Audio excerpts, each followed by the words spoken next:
Felicidades, señoras y señores, bienvenidos una vez más. Es nuestra tele internacional que da en este momento el clic de inicio a Entrevistas con Hernán.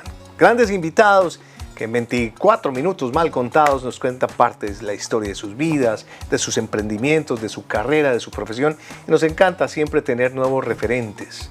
Hoy tengo un invitado colombiano muy joven que viene a hablarnos sobre el mundo de la música, pero el mundo de la música contemporáneo, donde muchas personas a veces les es difícil diferenciar en las categorías, a veces es poco comprensible cómo el reggaetón, la música urbana, las dinámicas, las marcas personales han cambiado, pero singularmente sigue siendo lo mismo que la música, un lenguaje universal. Es muy joven, egresado de la Universidad de los Andes, estudió música y administración y de Santiago Duque. Santiago, bienvenido a Entrevistas con Hernán. Muchas gracias, Hernán, muchas gracias. ¿Cómo estás tú? Por invitar. Todo súper bien, acá feliz de que estemos hablando de reggaetón un ratico. Exactamente, tú mismo has puesto ya la carne en el sartén, como dicen popularmente, pero antes de que hablemos de reggaetón, y sobre todo para entender el concepto macro que hoy en día tiene, digamos, este movimiento, hablemos un poco de ti, de tu experiencia profesional, dónde estudiaste, cómo ha sido ese trasegar en el mundo. Fan de Def Leppard, que me parece muy curioso. ¡Wow! Entonces, desde chiquito, yo creo que el tema del rock era loco. Empecé a tocar guitarra desde los 6 años, más o menos. Sí. Después estuve entonces en el grupo del colegio de música, que tocaban entonces... ponían a tocar la pollera colorada, me ponían a tocar entonces alegre, toda la cosa. Sí. ¿En el colegio? En el colegio. Entonces después, toda la vida con música, empecé la universidad estudiando música, con énfasis en producción de audio, entonces era muy curioso porque fui empírico toda la vida, como de estudiar guitarra y toda la cosa, entré a estudiar música y me tocaba entrar el ciclo básico con instrumentistas clásicos y yo no sabía que era una clave de sol, entonces fue como, ¿será que esto sí es para mí? No sé qué, me fue bien. Entré después con administración. Toda la vida, pues, como que de la universidad estuve pensando en trabajar en negocios de la música, entonces en esa época entre colegio y universidad pues era promotor de fiestas, con toda la época del tropipop, tuve mi banda, toqué que entonces en El Sitio cuando era... Claro, cuando estaba Santiago y Morris. Estaba Santiago, entonces tuve toda esa época del tropipop en mi sangre así, toqué en un bonfire, estuve organizando cosas entonces que con Majua, que no sé qué, después entonces en la universidad. Y acabé la universidad y empecé a trabajar en Tigo Music. Claro. Entonces en esa época en la que Tigo pues tenía como su división de música como de fidelización y ese tipo de cosas, teníamos los estudios en audiovisión. Correcto. Hicimos cosas con Martina la Peligrosa, hicimos cosas con Diamante Eléctrico, súper cool. Después de eso trabajé con Deezer, como con una empresa que manejaba las campañas. Sí. Pero siempre con el propósito de decir, bueno, voy a trabajar en Sony. Como que mi idea era trabajar en una disquera major y como que mi idea de Sony, fan de Def Leppard y de John Mayer desde chiquito, entonces yo sabía que John Mayer era Columbia Records, entonces yo decía, yo tengo que trabajar en Sony Music. Estaba contando antes de la entrevista que me comí mis 12 uvas del 2016 del 31. diciendo, voy a entrar a Sony Music, voy a entrar a Sony Music. En febrero me enteré que una amiga que trabajaba en Sony dejó de trabajar, la busqué por todo lado. Efectivamente estaban buscando un label manager, que es como un gerente de producto quien lleva a todos los artistas y como los desarrolla dentro de la disquera. Me apliqué, me entrevistaron, entré manejando el producto anglo, que son los artistas que vienen de Estados Unidos y de Inglaterra, firmados precisamente por Columbia Records, Epic y RCA. Después cogí un gran proyecto que quiero mucho que se llama Ventino, todavía hablo mucho con ellas, hablamos como de... Claro, las niñas colombianas, que es una creación maravillosa. Sí, las adoro profundamente. Después de eso me dieron a Andrés Cepeda, con quien pues hicimos toda la etapa de Te Voy a Amar, que fue un proyecto muy bonito porque era como... Andrés Cepeda obviamente es un ídolo enorme colombiano, pero cómo se refresca su imagen, cómo traemos algo nuevo a la mesa que pueda mantener su fanaticada y a la vez pues traer nuevas audiencias. Claro. Logramos tener un top 3 en Spotify en Colombia con Magia, que fue junto a Sebastián Yatra. 13, que fue su álbum, logramos que fuera 4 veces platino en ventas en un mes. Wow. No, fue un proyecto demasiado espectacular. ¿Cuánto duraste en Sony? En Sony duré 3 años y medio. ¿Y después? Entonces después de Sony, que es donde estoy actualmente, empecé a trabajar como en esta super casa latina que se llama Rimas. Actualmente Rimas tiene a Bad Bunny, es el responsable obviamente de todo ese desarrollo de Bad Bunny y lo que ha pasado con el reggaetón a nivel mundial. Tiene a Joel y Randy, tiene a Arcángel, Eladio Carrión, a Liano, a Mora, que pues ahorita creo que vamos a hablar un poquito más de estos proyectos a profundidad, pero tiene como ese secreto de lo que está pasando en este momento a nivel de cultura global, que es muy curioso porque la cultura latina o sea, está de moda ser latino, es muy curioso. Entonces, ellos tienen ese secreto, ¿sabes? Como que ellos tienen como esa fórmula boricua que está encantando a la gente de Estados Unidos, a la gente de Europa, porque en Europa escuchan Que te asustas, Chile. Yo creo que Chile es el país que más escucha reggaetón del planeta. ¿En serio? Es una cosa loca. ¿Pero de un tiempo para acá? ¿O? De un tiempo, ponle que esto lleva pasando por ahí unos 5 o 6 años, pero tú puedes ver siempre Santiago de Chile en el top 5 de las ciudades de la mayor cantidad de artistas. Increíble. Una pregunta que te hago, y como se dan cuenta, pues con tu vasta experiencia en el mundo discográfico, los tiempos cambian, pero yo siempre digo que a favor. No es que haya un tiempo mejor o peor. Claro. Creo que cada tiempo evolucione, especialmente en la música. Definitivamente. Y hoy en día uno lo único que se encuentra es de pronto con un poco de confusión y personas que de pronto dirían, bueno, pero es que espere, yo no me hallo. Hay gente que dice que reggaetón, que urbano reggaetón, que entonces que fusión pop rock de reggaetón y empieza como a dar un poquito de, digamos, ahí sí como de oscurantismo musical.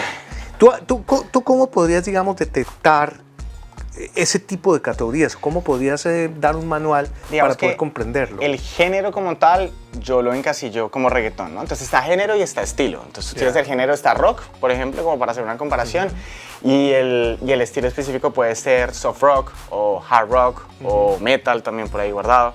Entonces como que el género como tal enmarca como a nivel macro diferentes cosas musicales que lo caracterizan. Entonces digamos con el reggaetón. El reggaetón tiene una base rítmica que se llama dembow, que es como ese contratiempo que tú escuchas el tu, ca, tu, ¿cierto? Debajo de eso está el estilo que entonces empiezan los arreglos, empieza el tema de cómo se canta esto. Entonces debajo del reggaetón tú empiezas a ver como el famoso pop urbano, como light reggaetón, o tú empiezas a ver el R&B latino, que es como un poco lo que hace Raúl, lo que está pasando con Dalex. Entonces hay una cantidad de cosas. Como de variantes que tarde o temprano en otros géneros también los hay. Está el dembow dominicano, por ejemplo, que es esto que está pasando con el Alfa, que está pasando con Roche RD, que es un fenómeno súper curioso, así como que tú escuchas la base rítmica y la armonía, y ponle que un poquito técnico, digamos. La armonía está en re mayor. Y tú escuchas el bajo y está en algo totalmente distinto a lo que tú escuchas con armonía. Entonces es como que tú no entiendes qué pasa. Aparentemente disonante, pero tiene una... Aparentemente disonante, pero les encanta. Entrevistas con Hernán regresa en instantes.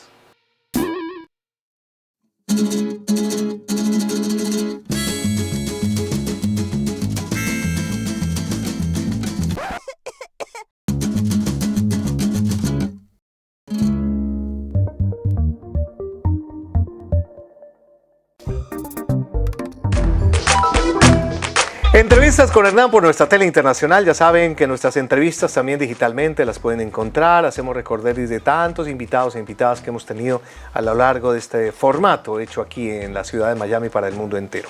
Santiago Duque, ese Duque sí es más bogotano que el Duque, ¿no? Eso sí, pues déjeme decirle, aunque hay otros Duques que son de otras regiones, ¿no? Como el presidente, que pues no es bogotano, pero el Duque es muy colombiano, ¿no? Sí, no lo puedo esconder. No lo puedes esconder.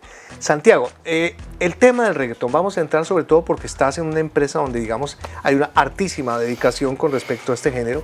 Y yo quiero contarte una infidencia real cuando yo estuve trabajando en la radio, en la televisión, cuando alguien hace algunos años, mal contados diría yo, ¿cuánto puede ser? 20 y pico de años, cuando llega el fenómeno del reggaetón. Sí, mal contados tú dirías unos 20 y pico de años, ¿cierto? Sí, más o menos. Y alguien me pregunta, supuestamente yo trabajo en radio, una persona que conocía, ¿y usted qué opina del reggaetón? Y yo les dije, socio, no sé, a mí me da la impresión que entre el meneíto y el reggaetón va a ser algo como similar. En serio, le dije, sí, porque yo en ese momento sentía que era una sensación eminentemente comercial. Y mira, como a la vuelta del tiempo, tuve que claudicar, dar razón. No es mi estilo favorito, pero eso no importa. El hecho es que realmente se consolidó. Eso tiene una justificación, Santiago. Cuéntanos, ¿cómo realmente? Es que ha pasado antes. Ya. Digamos, la época de Elvis, del rock and roll, que estaba prohibido y decían, eso va a ser algo pasajero, eso es de los jóvenes. Y de la nada, entonces empieza a sonar en radio súper como debajo de la mesa.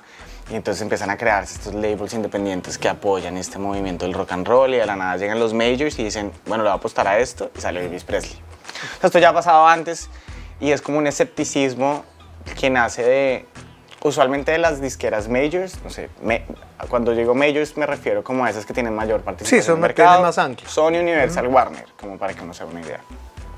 Entonces algo que pasa mucho, como que a mí ya me funciona esto, yo por qué le voy a apostar a cosas nuevas. Entonces, como usualmente los que llevan la parada en market share son los que dicen, eso es lo que está sonando, eso es lo que yo pauto en radio, eso es lo que yo voy a pautar en televisión. Entonces eso es lo que tú percibes en mayor instancia.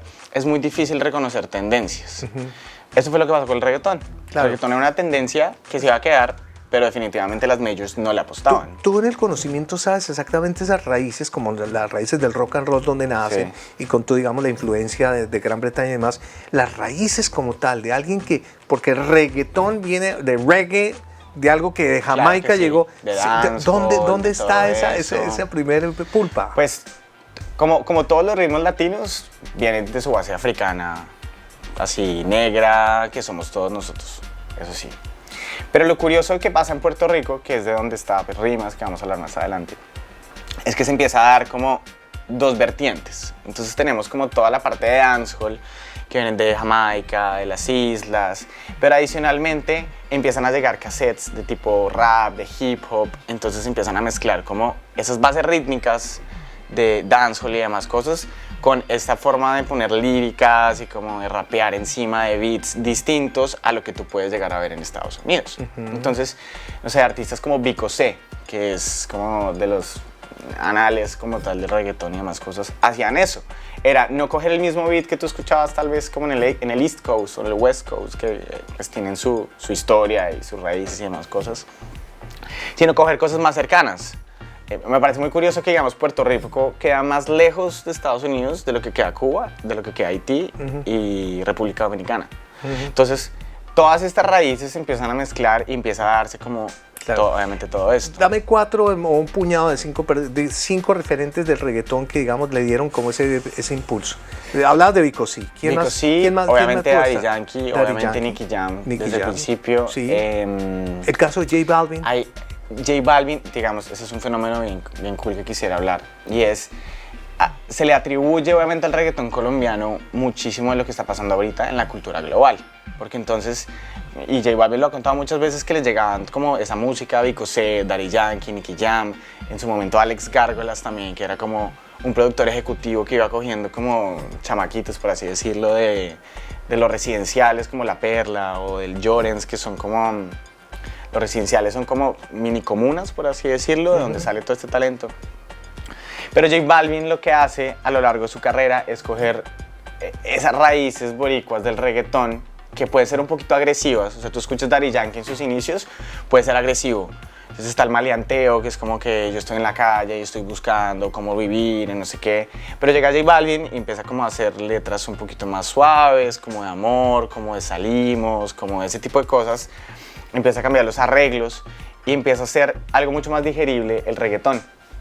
Entonces, en estos momentos, lo que está pasando a nivel global, de que el reggaetón no es únicamente algo de calle, o no es algo únicamente como de los chiquitos, sino Sí. es algo mucho más global, se le atribuye mucho a J Balvin. Claro, wow, interesantísimo. Sí. Uno de los grandes fiscales en la música moderna, especialmente, digamos, chocando generaciones, es que el reggaetón inicialmente de pronto tuvo un poquito digamos, de separación por el tema de las letras, porque la gente Claro. empezaba a asociar, es que esas letras son demasiado vulgares, Claro. son letras que están directamente hablando de sexo y de sexo libertino. Sí, de todo. Sin embargo, ¿eso empezó como a cambiar o fue una tendencia inicial? ¿Tú No, qué es algo que permanece. Es algo que permanece, obviamente, porque pues siento yo, pues esto ya es como una opinión personal como de Literal. lo que ha pasado, pero precisamente como por la base rítmica y como que tú escuchas y te dan ganas de hacer ese tipo de cosas, obviamente. La dopamina la- entra en su Exacto. alta dosis. Entonces no es tan loco pensar que este ritmo vaya con esta letra, que las dos cosas, si tú te pones a ver a una pareja bailando reggaetón, pues no es tan alejado de lo que podría llegar a pasar si estuvieran haciendo otras cosas que es lo que dice la letra. Entonces, no sé, es bien curioso. Por ejemplo, la salsa, no sé, la salsa, hay canciones que hablan de hacer el amor y desnúdate, pero es porque entonces tiene como su parte fancy de jazz con su base rítmica latina, entonces es como que esta base rítmica te hace pensar otras cosas, pero esto tiene otra envoltura. Y es que tarde o temprano la música algo de toque erótico tiene, entonces indudablemente tiene que ver. Pues es que con Santiago podríamos durar varios capítulos hablando sobre todo la historia de música, sobre todo desde tu punto de vista de conocimiento, pero vamos a dejar para que en instantes nos cuentes un poco el futuro inmediato tuyo, de la compañía con que estás hablando. Me cuentes un poco el fenómeno que a veces es un poco difícil de captar, de Bad Bunny, de cómo aparte de eso el hombre termina como luchador también y le va divinamente, de cómo hoy es cientos de millones de personas que a través de una canción el mundo ha cambiado de esa época del acetato a lo que hoy en día es un digital, pero será cuando volvamos contigo aquí a Entrevistas con Hernán.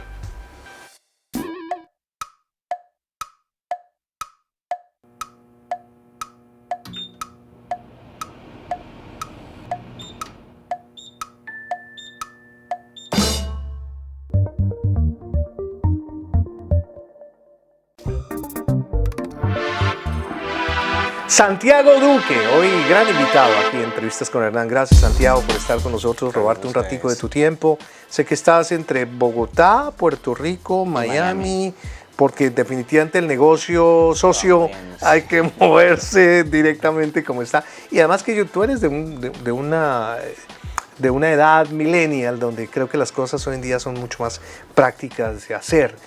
La compañía donde estás trabajando, que decías, ahí tienen la cabeza visible de un fenómeno que es Bad Bunny y sus aderezos.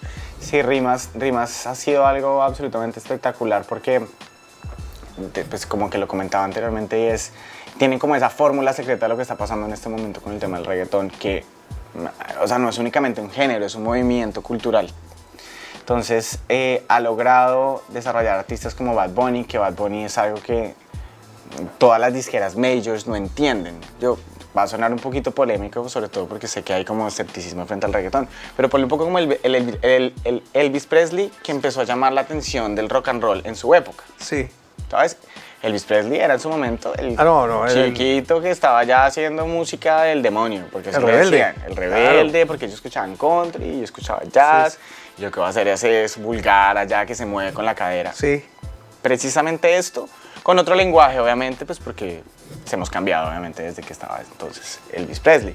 Pero precisamente Rimas es como una super casa latina que está luchando por ese fenómeno cultural. Tiene a Bad Bunny, tiene a Jowell y Randy, tiene a Arcángel, Eladio Carrión, es el management de Karol G, en su momento tuvo a Kazu, es promotor de los eventos en Puerto Rico como de J Balvin, de todo lo de reggaetón.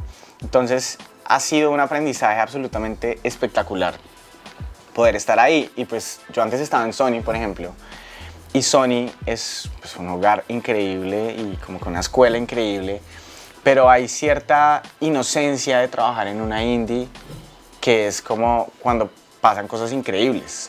Entonces, actualmente dentro de los proyectos que obviamente estoy como advising o como trabajando como en consultoría para que se desarrollen, está Mora, está Liano y está Arcángel. Wow.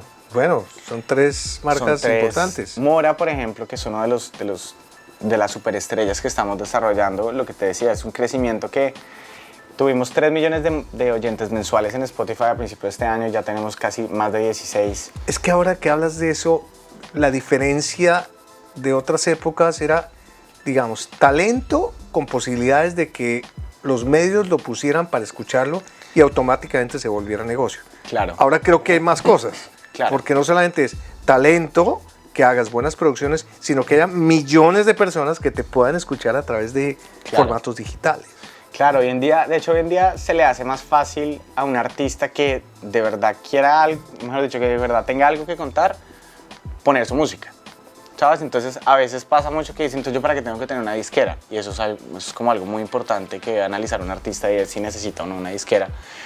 Pero en este caso de Rimas hay algo espectacular y es que han logrado captar talento que de verdad tiene una historia que contar. O sea, hoy en día dicen que cuál es el éxito y que porque tanta gente hace reggaetón. El 80% de la gente hace reggaetón porque es lo que está en los listados, pero no porque es algo que quieran hacer. Sí, ¿sabes? están más buscando el mercado. Entonces no falta el cantante pop que de la nada hace reggaetón y como que le fue bien con una canción y después no mantiene un flujo de contenido que vaya con eso. Bad Bunny o todos estos artistas que les estoy comentando, o Arcángel incluso, que todavía sigue vigente, es gente que de verdad su arte es el reggaetón. Y tiene obviamente su dificultad y su maestría, porque por algo hacen canciones que funcionan. Yo te puedo decir, hoy en día no existe la cantidad de plata que te pueda pagar un artista como tal, de verdad, y que tenga una comunidad y que tenga una fanaticada, si no tienes algo que contar. Porque entonces tienes el cómo, pero no tienes el qué, ¿sabes? Y creo que ese ha sido el secreto de Rimas, encontrar el qué. Claro. ¿Sabes? Dejarlo que se desarrolle, dejarlo que haga en su música. Digamos, el trabajo con Mora es espectacular, poder trabajar con semejante cabeza tan increíble. Es la mano derecha creativa de Bad Bunny. Está nominado en los Latin Billboards por Mejor Productor del Año. Y el trabajo con él ha sido muy como de dejarlo respirar. Y obviamente uno es del lado como ejecutivo musical y como entendiendo plataformas, entendiendo números, entendiendo tiempos, claro, y fanaticada, decirle, eso que ya tienes acá, hagámoslo de tal manera. Claro. Y ahí es donde funciona todo esto. En conclusión, y digamos, bajo una respuesta concreta tuya, el reggaetón nació para quedarse. Como en alguna oportunidad nació el rap, el rock and roll, la música soul, el funky, el popular y demás, vino para quedarse en un nuevo espectro dentro de la parte musical. Contigo hablaríamos muchísimo, además muy interesante porque qué chévere, sobre todo porque muchas personas no entendemos o no entienden realmente cómo es el fenómeno y para eso existe toda una empresa y gente con la capacidad que tienes tú. Gracias una vez más, por favor, ¿por qué no le indicas a los televidentes cómo pueden tener contacto directo contigo? Habrán personas que de pronto le interesen, hay artistas, talentos, sí, productores, y digan, hey, qué chévere hablar con Santiago, mire, de pronto tengo, ¿cómo lo pueden hacer contigo? Sí, perfecto, pues en Instagram estoy como @sduquelopez, por favor manden música, yo creo que no hay o sea, no pierdan nunca como la intención o como que si quieren hacer música y tienen algo que contar, cuéntenlo. Hay gente que está pendiente de qué está pasando. Ahorita, digamos, con Rimas tenemos un proyecto muy interesante que se llama Sonar. Buenísimo. Entonces, no sé, que te escriban. Por favor, manden música. No hay nada mejor que no le manden música, sino que ahí estamos. Santiago, muchísimas gracias a ti por estar aquí en el estudio y a ustedes reiterarles una vez más la invitación. En 8 días estaremos con otro gran invitado, protagonistas de este mundo contemporáneo en Entrevistas con Hernán. Feliz momento.